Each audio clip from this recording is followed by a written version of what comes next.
Good evening, visitors. Welcome to the Australian War Memorial's last post ceremony. My name is Craig Burrell, and joining us today from the Royal Australian Air Force is Warrant Officer Eden Stubbings.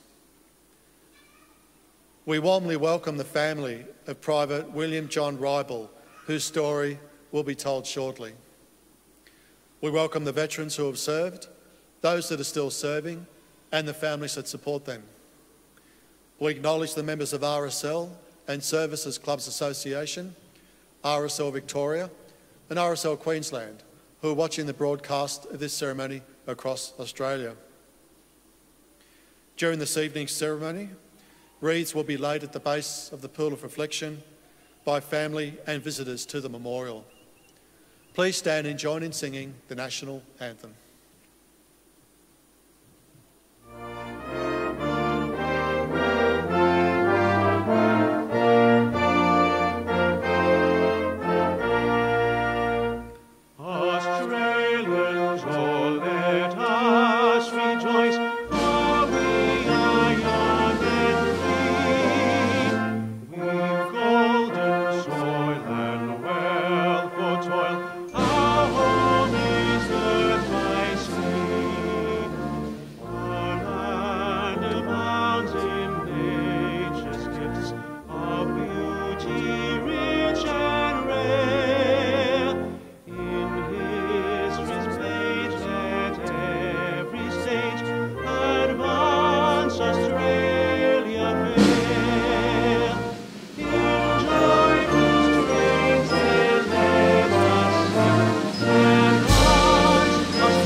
The Australian War Memorial was the vision of Charles Bean, Australia's First World War official historian.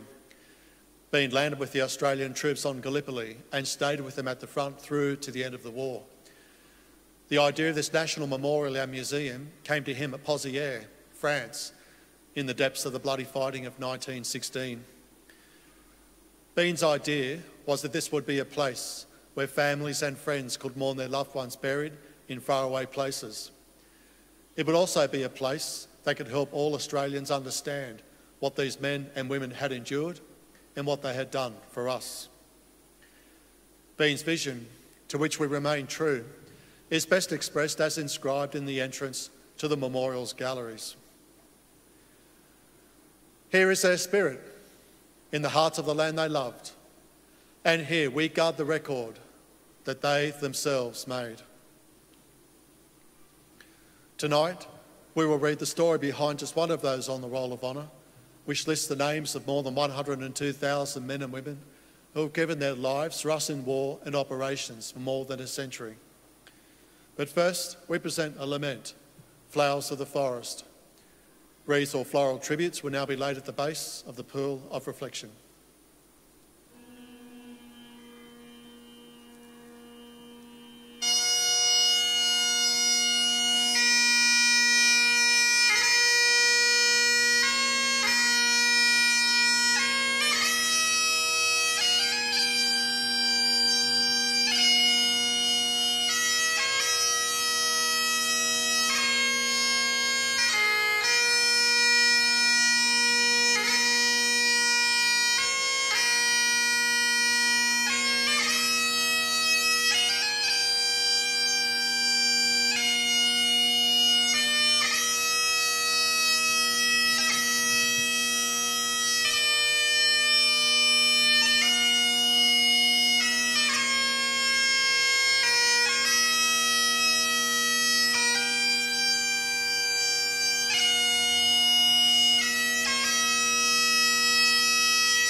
Today, we remember and pay tribute to Private William John Reibel. William Reibel was born in 1894 to Francis and Christina Reibel of Valla, near Nambucca Heads on the New South Wales mid-north coast. His father, Frank, had emigrated to Australia from Württemberg in Germany in 1883. As one of the area's earliest pioneers, he was widely known as a hard and honest worker. But Frank died just a few years after William's birth, leaving Christina Reibel to raise 8 children. Known to his family and friends as Billy, William attended St Mary's Convent School at nearby Bowraville and afterwards worked as a farm labourer. One of 2 Reibel brothers to serve in the First World War, William enlisted in Sydney in August 1915. After a period of training at Warwick Farm, he sailed for Egypt with a reinforcement group for the 20th Battalion. Originally destined for the fighting in the Dardanelles, Australian troops withdrew from Gallipoli before he arrived.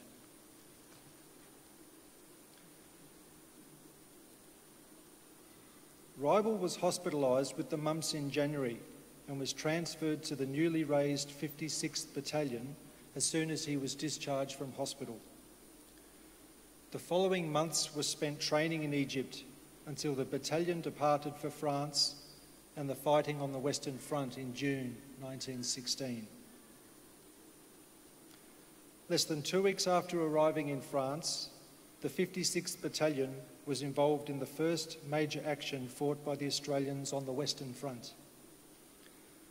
Attacking the German positions near the village of Fromelles, the 5th Australian Division suffered over 5,500 casualties in less than 24 hours of fighting.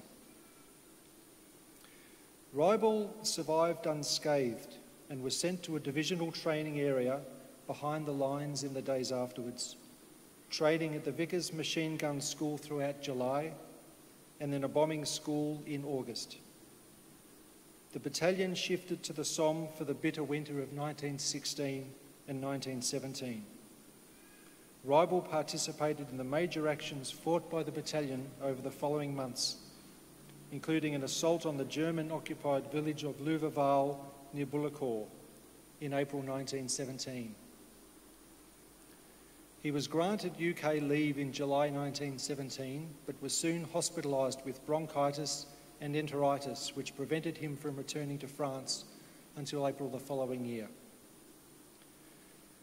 Reibel returned to the battalion in one of the most critical moments of the war.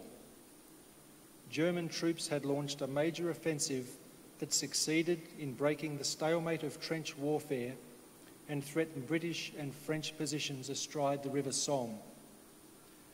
The Australians were in Belgium when the German offensive began, but were rushed south to defend the strategically vital city of Amiens. Throughout April 1918, the Australians fought a series of defensive actions that succeeded in preventing the Germans from advancing on Amiens. Among them was the 5th Division's famous counter-attack at Villers-Bretonneux on the night of the 24th of April 1918, which marked the limit of the German drive towards Amiens. The 56th Battalion was held in reserve while the counter-attack took place, although German artillery shelled their positions with high explosive and gas throughout the following days. Although not recorded, it is believed that Reibel was one of 2 men killed when German artillery fired on the 56th Battalion positions on the afternoon of the 25th of April 1918. Aged 24 at the time of his death, Reibel was buried at the nearby Aubigny British Cemetery. An epitaph selected by his grieving parents appeared on his headstone. Eternal rest, grant him, O Lord. His name is listed on the Roll of Honour on my right, among almost 62,000 Australians who died while serving in the First World War. His photograph is displayed today beside the pool of reflection. This is but one of the many stories of service and sacrifice told here at the Australian War Memorial. We now remember Private William Reibel, who gave his life for us, for our freedoms, and in the hope of a better world.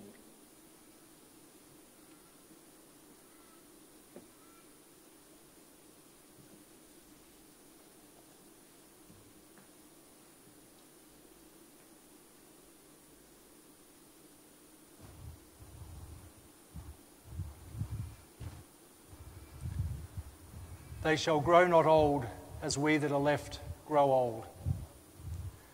Age shall not weary them, nor the years condemn.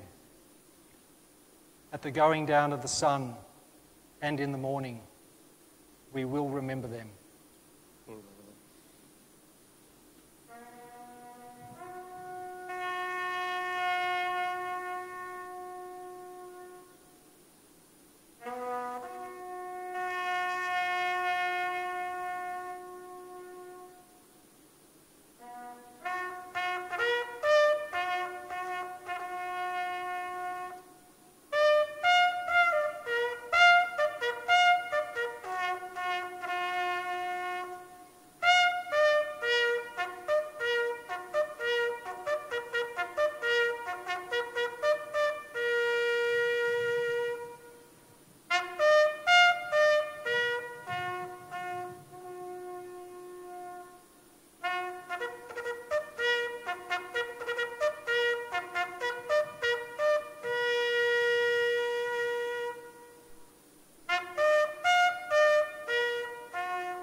Lest we forget.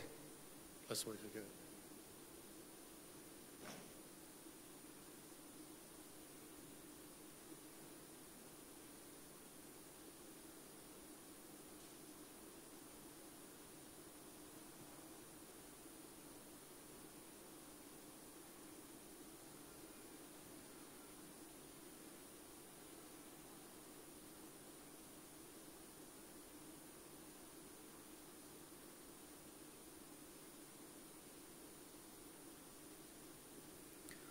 We leave you this evening with the words of the memorial's founder, Charles Bean. Many a man lying out there at Pozieres or in the low scrub at Gallipoli, with his poor, tired senses barely working through the fever of his brain, has thought in his last moments, well, it's over. But in Australia, they will be proud of this. Ladies and gentlemen, that concludes the last post ceremony. Thank you for visiting the Australian War Memorial, and we wish you all a very good evening.